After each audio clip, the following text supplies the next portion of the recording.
Hello viewers, greetings from doctor Suresh Jain. आज के हमारी वीडियो का टॉपिक है nasal spray and nasal vaccine for Covid. इनसे होगा कोरोना का अंत। कोरोना ने गत 1 साल से भी अधिक समय से सारी दुनिया को परेशान कर रखा है। इसने तांडव मचा रखा है। हर कोई अब इससे जल्दी से जल्दी छुटकारा पाना चाहता है, चाहे सरकार हो, चाहे हेल्थ एजेंसीज हो, चाहे साइंटिस्ट हो, चाहे डॉक्टर हो, चाहे कोई व्यक्ति विशेष हो। सब अपने अपने प्रकार से मेहनत कर रहे हैं कि किसी तरह से तो हम इस पेंडेमिक को ख़त्म कर पाएँ। इसी उद्देश्य के साथ कोरोना के प्रिवेंशन व ट्रीटमेंट के लिए अनेक रिसर्च हो रही है। कोई एक ऐसा समाधान निकल जाए कि इस कोरोना को हराया जा सके और मानव जाति को सुख शांति वापस मिल सके। हम सभी जानते हैं कि कोरोना वायरस नाक के रास्ते से हमारे शरीर में प्रवेश करता है। नाक में प्रवेश करने के बाद में ये नाक में जो म्यूकस मेम्ब्रेन है, जो झिल्ली है, उसके जो सेल्स हैं, उसकी जो कोशिकाएं हैं, उन पर जो S2 नाम का रिसेप्टर होता है, उनसे वो जाके चिपक जाता है और सेल में एंटर कर जाता है और वहाँ वो अपना रेप्लिकेशन करता है। ऐसे ऐसे रेप्लिकेशन करते करते वो पूरे शरीर में फैल जाता है, विशेषकर लंग्स में, और हमको बुरी तरह से बीमार कर देता है। अनेक साइंटिस्ट इस अनुसंधान में लगे हैं कि अगर हम इस वायरस को नाक में ही, इसके एंट्री पॉइंट पर ही अगर ख़त्म कर सकें तो हम इसको वहाँ ख़त्म करके इसके रेप्लिकेशन को भी रोक सकते हैं और इसका जो बढ़ाव है शरीर के अंदर में उसको भी रोक सकते हैं। इससे आने वाले सिम्टम्स को भी रोक सकते हैं और इसकी इन्फेक्शसनेस, इसका जो ट्रांसमिशन है, उसको भी हम ख़त्म कर सकते हैं। अब एक आशा की किरण जगी है। एक प्रयास अब सफल होने जा रहा है।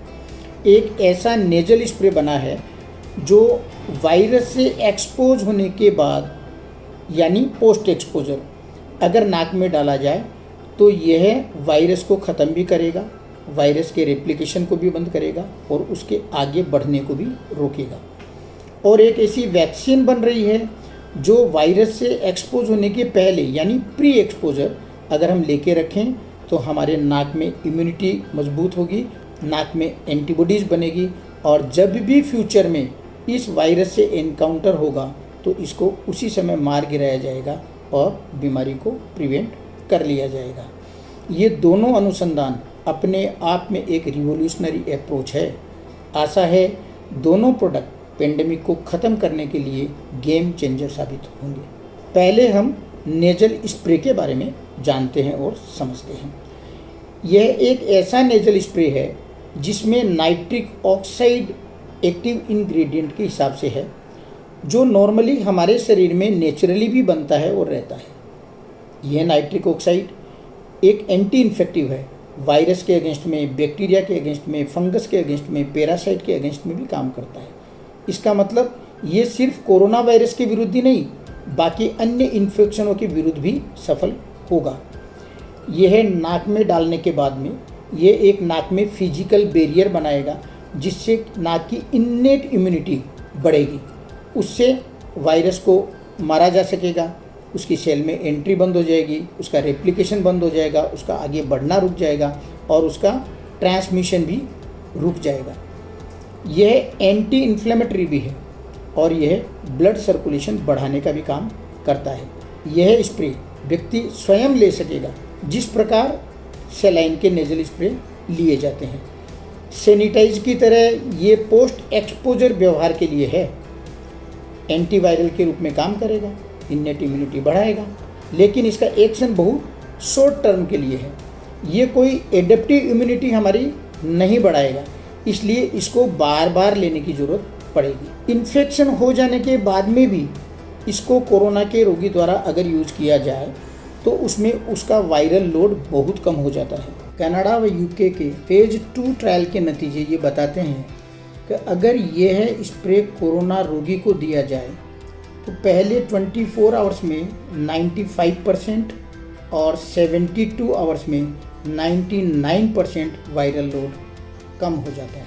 इससे क्या होगा, रोगी की बीमारी जल्दी ठीक हो जाएगी, उसके सिम्टम्स आगे नहीं बढ़ पाएंगे और वो जो दूसरों को ट्रांसमिट करता है बीमारी, उसकी जो इन्फेक्शसनेस है वो भी कम हो जाएगी। इसमें कोई भी तरह के कोई विशेष साइड इफ़ेक्ट्स नहीं है। इसको NONS nitric oxide nasal spray बोला जाता है। यह मोनोक्लोनल एंटीबॉडीज़ के बाद में पहला कुछ ऐसा होगा जो रोगी के वायरल लोड को कम कर देगा। इसका मतलब क्या हुआ कि ये वायरस से एक्सपोज होने के बाद बीमारी के प्रिवेंशन व ट्रीटमेंट दोनों के लिए कारगर साबित होगा। यह पॉकेट में रखे जाने वाले नेजल स्प्रे के रूप में अवेलेबल रहेगा। किसी भी समय आप जब भी आपको लगे कि आप वायरस से एक्सपोज हुए हो, आप इसका यूज़ कर सकते हो।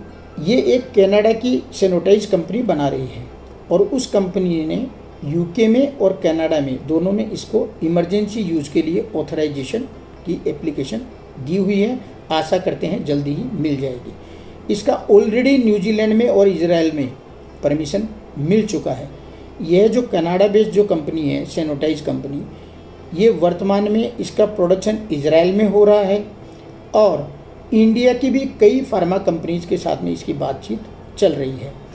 जैसे जैसे इसके यूज को दूसरे देशों में मान्यता मिलती जाएगी, अभी जो वर्ल्ड वाइड एक जो वैक्सीनेशन प्रोग्राम चल रहा है, इसके साथ जब इसकी अनुमति और मिल जाएगी तो ये दोनों मिलकर के पेंडेमिक को ख़त्म करने के लायक हो जाएंगे, ऐसा आशा हम लोग कर सकते हैं। इसी तरह के नेजल स्प्रे के लिए अन्य अनेक कंपनियां भी अन्य कंपोजिशन के साथ में भी प्रयासरत है।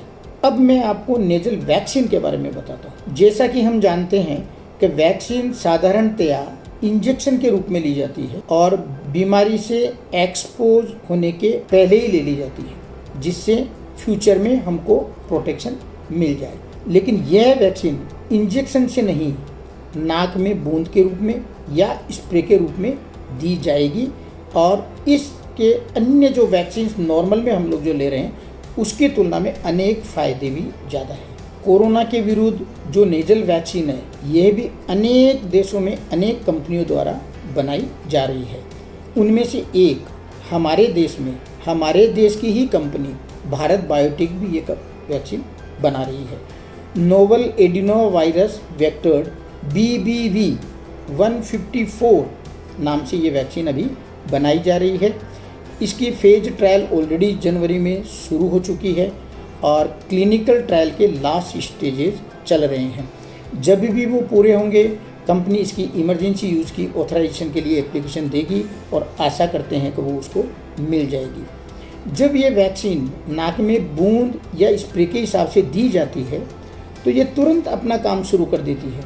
ये नाक में लोकल इम्यूनिटी डेवलप करती है, जिससे फ्यूचर में जब भी कोरोना वायरस नाक में एंटर करे, ये उसको फाइट करे और वायरस से इसको उसी समय ख़त्म कर दे। यह म्यूकस मेम्ब्रेन में, नाक की जो म्यूकस मेम्ब्रेन है उसमें एंटीबॉडीज़ बनाएगी IgA, और ये न्यूट्रलाइजिंग एंटीबॉडी भी बनाएगी और T सेल इम्यूनिटी भी ये विकसित करेगी। नाक में ही जब इम्यूनिटी डेवलप हो जाएगी तो वायरस से होने वाले इन्फेक्शन और डिजीज़ दोनों ही रुक जाएंगे और इसका ट्रांसमिशन भी रोक पाएंगे। इसका मतलब हुआ कि बीमारी के स्प्रेड को रोकने में भी काफ़ी सहायता मिलेगी और उससे हम पेंडेमिक को रोकने में सफल हो पाएंगे। इस वैक्सीन को देने के लिए हेल्थ स्टाफ को कोई विशेष ट्रेनिंग लेने की ज़रूरत नहीं है। टेक्निक इसकी एकदम सरल होगी, सिर्फ नाक में बूंद या स्प्रे के हिसाब से दी जाएगी। बच्चों को ये वैक्सीन देना बहुत ही ईजी हो जाएगा। बड़े जो इंजेक्शन से डरते हैं उनका भी ये डर ख़त्म हो जाएगा और बड़े इजीली वो लोग वैक्सीन ले सकेंगे। इसका मतलब वैक्सीनेशन के प्रति जो कंप्लायंस है वो काफ़ी बढ़ जाएगा। यह वैक्सीन तुलना में काफ़ी चीप भी होगी, किफ़ायती होगी। इसकी प्रोडक्शन की स्पीड भी काफ़ी अधिक होगी। जब स्पीडी प्रोडक्शन होगा तो नेचुरल बात है कि वैक्सीनेशन भी स्पीडी करने सकेंगे, मतलब कम समय में हम लोग अधिक लोगों को वैक्सीनेट कर सकेंगे, जिससे पेंडेमिक को जल्दी से जल्दी कंट्रोल किया जा सके। इसको स्टोर करना और इसका ट्रांसपोर्ट करना भी काफ़ी इजी होगा। इंजेक्शन और नीडल के साथ में जो जो साइड इफ़ेक्ट्स हैं, जो जो परेशानियां होती है, वो भी इससे डेफिनेटली नहीं होगी। आशा है यह दोनों प्रोडक्ट हमारे देश में और विश्व के हर देश में जल्दी से जल्दी उपलब्ध होंगे, जिससे हम कोरोना पेंडेमिक को ख़त्म कर पाएँ और खुशहाल ज़िंदगी वापस लौट जाए। जब तक ये नहीं अवेलेबल है तब तक हमको MDH का पालन करना ही है। मास्क पहनना है, डिस्टेंस मेंटेन करना है और हाइजीन को मेंटेन करना है। अगर हम ये कोरोना एप्रोप्रिएट बिहेवियर्स पालन करते हैं तो अभी भी हम कोरोना को रोक सकते हैं। अभी जो वैक्सीन लग रही है, आपका जब भी टर्न आए आप ज़रूर वैक्सीन लें। Stay safe, stay healthy. आपको कोरोना के बारे में जानकारी के लिए मैंने ये चैनल बना के रखा है। इसमें मैंने काफ़ी वीडियोज़ अपलोड किए हैं। आप इन वीडियोज़ को देखिए और लाभ लीजिए। Thank you very much.